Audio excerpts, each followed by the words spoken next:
भारत ने गेहूं के निर्यात पर रोक लगा दी है।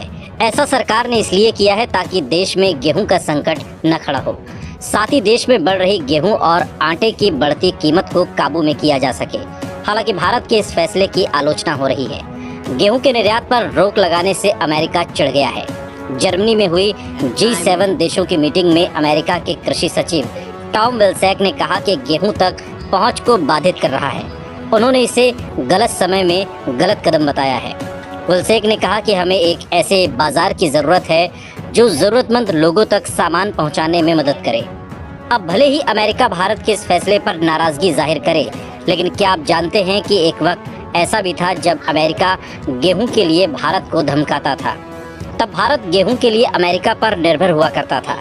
पाकिस्तान के साथ 1965 की लड़ाई के समय अमेरिका ने भारत को गेहूं न देने की धमकी दी थी। इतना ही नहीं, अमेरिका ने तो भारत को भिखारियों का देश तक बता डाला था। दरअसल साल 1966 में तत्कालीन प्रधानमंत्री इंदिरा गांधी अपनी विदेश यात्रा पर गईं। तब इंदिरा भले ही पेरिस और लंदन में रुकी थीं, लेकिन उनकी इस यात्रा का मुख्य मकसद अमेरिका था। उस समय अपनी खाद्यान्न ज़रूरतों के लिए भारत पूरी तरह से अमेरिका पर निर्भर था। नेहरू के बाद भारत किताब के मुताबिक इंदिरा गांधी की यात्रा पर अलबामा के एक अखबार ने हेडलाइन छापी, भारत की नई प्रधानमंत्री खाद्यान्नों की भीख मांगने अमेरिका आ रही हैं। तब अमेरिका ने भारत की मांग को पूरा करने में कुछ शर्तें रख दी थी, लेकिन आज स्थिति एकदम अलग है। रूस यूक्रेन युद्ध के कारण अंतर्राष्ट्रीय बाजार में पहले से ही गेहूं की किल्लत थी, जिसकी भरपाई भारत कर रहा था।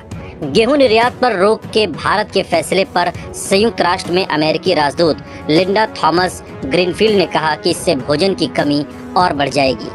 आपको बता दें कि भारत दुनिया के उन देशों में शामिल है जो गेहूं का सबसे ज़्यादा निर्यात करते हैं। गेहूं का सबसे ज़्यादा उत्पादन भी चीन के बाद भारत में ही होता है। 2021-22 में भारत में 1113 लाख टन गेहूं का उत्पादन हुआ। यानी साफ है कि भारत के इस फैसले से अमेरिका को मिर्ची ज़रूर लग गई है। इस वीडियो पर आपकी क्या प्रतिक्रिया है, कमेंट सेक्शन में हमें ज़रूर बताइएगा। साथ ही देश और दुनिया की तमाम बड़ी खबर